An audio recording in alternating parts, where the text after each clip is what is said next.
Bom dia, mais uma segunda-feira, estamos aqui e hoje eu queria partilhar com vocês algo que me aconteceu durante essa semana. Nas minhas leituras diárias eu me deparei com a história de Jonas, né?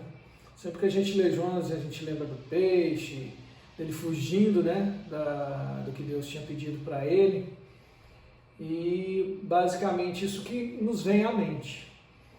Mas esse final de semana algo diferente tocou meu coração. Eu vou ler aqui a partir do versículo 4, quando Jonas já entra na cidade. Jonas entrou na cidade e a caminho de um dia pregou: daqui a 40 dias Nínive será destruída. O povo de Nínive ouviu e acreditou no Eterno. Anunciaram um jejum para toda a cidade. E todos, ricos, pobres, famosos, desconhecidos, importantes, humildes, vestiram-se em pano de saco para mostrar arrependimento. Quando a mensagem chegou ao rei de Nínive, ele desceu do trono, jogou ao chão o manto real, vestiu-se de pano de saco e sentou-se sobre as cinzas. Isso no costume hebreu era algo que demonstrava o arrependimento. Então baixou um decreto assinado por ele e seus ministros e mandou espalhar por toda a cidade. Ninguém deve pôr nada na boca, nem uma gota de água, nem um pedaço de alimento, nem homens e nem animais, nem mesmo seus rebanhos. Todos devem vestir-se com pano de saco, homens e animais. Orem em fervor, pedindo a ajuda do Eterno. Todos devem arrepender-se e afastar-se da maldade, de todos os atos violentos que mancham suas mãos. Quem sabe assim o Eterno mude de ideia e deixe de lado o seu furor contra nós e nos permita viver.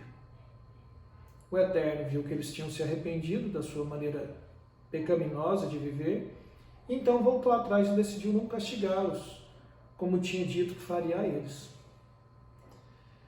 O que eu achei de interessante, né, nesse ponto, nessa história, né?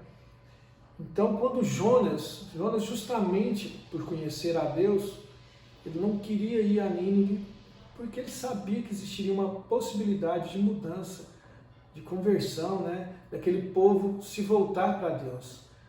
E parece que ele já sentia no coração dele que isso ia acontecer, e eles tinham muito ódio dos ninivitas, né? Eles eram muito maus para com o povo hebreu. E por isso que Jonas fugiu.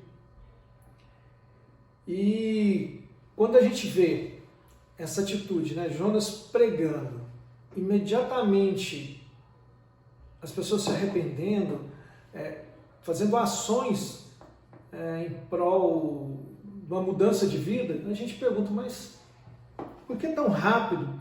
O que aconteceu? Né? Isso é praticamente um milagre. É como se eu chegasse, sei lá, numa nação muçulmana, por exemplo, começasse a falar de Jesus e aquelas pessoas se convertessem.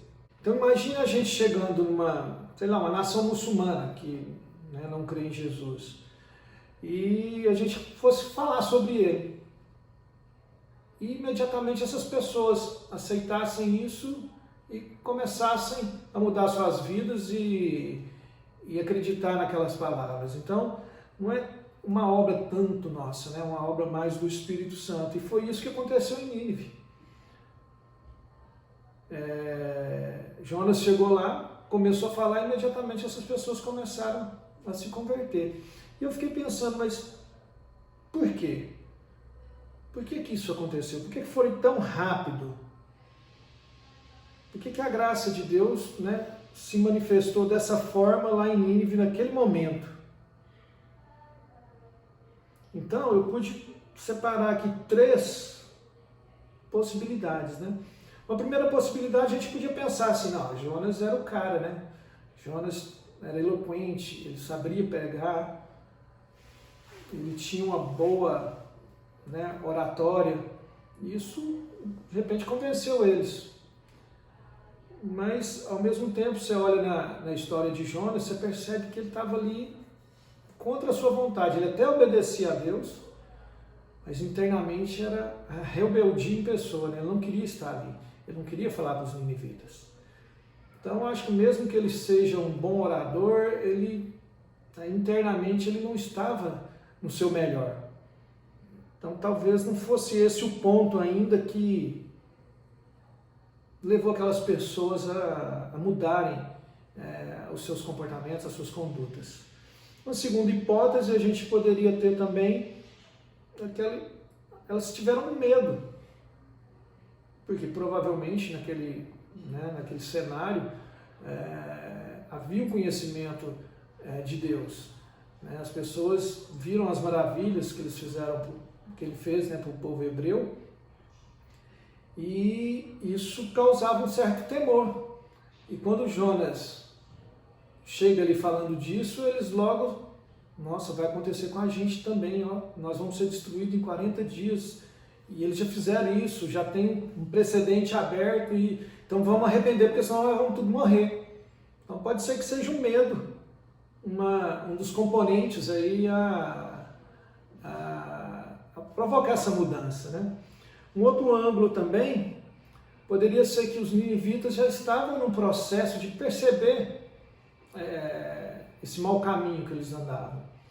E Jonas foi simplesmente aquela gasolina, o fósforo na gasolina, o fogo no palheiro. Ele simplesmente ativou aquilo que já estava começando. Talvez até alguns ninivitas poderiam até, já terem convertido os seus maus caminhos e estavam pedindo que houvesse uma mudança na cidade, e de repente, Jonas foi só o gatilho para que isso tudo acontecesse.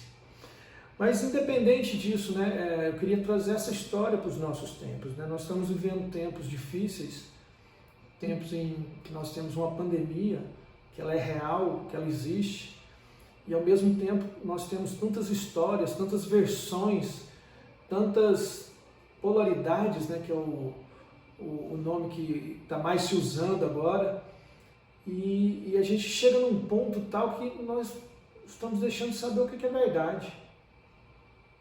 A ação das mídias sociais no nosso intelecto estão nos deixando cada vez mais confusos. O que é verdade? Então nós temos que nos preocupar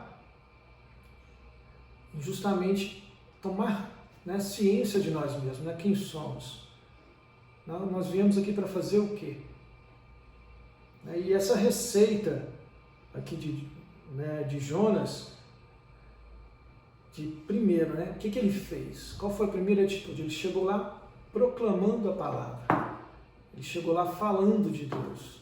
Claro que decretando que eles seriam destruídos em determinado tempo, e aquilo fez o efeito. Então, é o conhecer da palavra e o executar dela.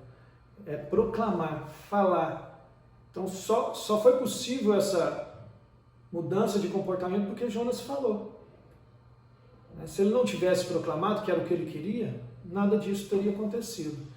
Então, a gente pode pegar esse primeiro princípio, um segundo princípio, que é justamente o temor de Deus, saber que Deus é o Todo-Poderoso, que Ele pode tudo e que Ele tem o comando de tudo.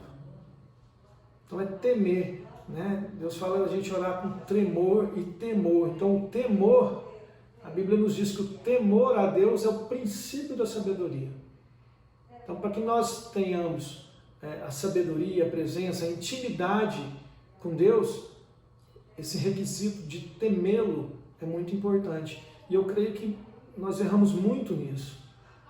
Às vezes nós tratamos Deus como nosso amiguinho, nosso coleguinha, e Ele realmente o é. Mas também Ele é o Rei, Ele é o soberano, Ele é o eterno, aquele que nós não conseguimos nem contemplá-lo, porque se nós vermos Ele face a face, nós seríamos consumidos. Então é necessário essa proximidade e esse distanciamento. É necessário essa hierarquia de Deus é por nós, Deus é conosco, mas Deus é soberano. Deus é o poderoso, é o nosso Pai e Senhor de tudo. Esse temor nos traz o quê? A aproximação com o nosso Deus. E depois disso, de você ter esse conhecimento, de você proclamar essa palavra, de você temer a Deus, nós vamos nos arrepender. Então, qual foi a primeira atitude do povo de Nínive? Arrependimento, jejum, sacrifício. Quero mudar de vida, eu quero mortificar a minha carne, os meus desejos, para quê? Para que nasça algo novo. Então, essa sequência ela é bem interessante e talvez a nossa nação tenha se esquecido disso. De proclamar a palavra e conhecê-la, temor ao Senhor, que funciona como se fosse a autovigilância, né?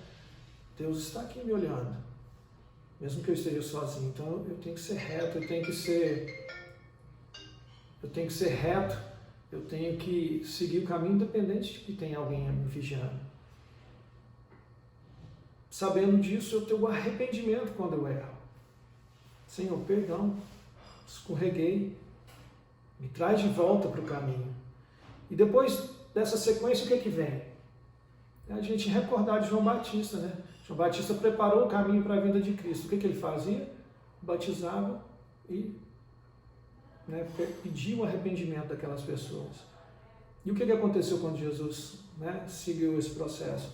O Espírito Santo desceu em forma de pomba e ele foi batizado por João Batista. Então, talvez nos nossos tempos hoje, essa mensagem simples, singela do Evangelho possa ser a solução, possa ser a nossa âncora, o nosso local de pisar firme, a nossa rocha. Nós conhecemos a palavra, nós temos temor a Deus, nós pedimos esse arrependimento sincero e genuíno do coração, para que nossos pecados sejam lavados e daí o Espírito Santo pode habitar em nós. E quando isso acontece, tudo mais, pode vir Covid, pode vir fome, pode vir peste, pode vir o que for.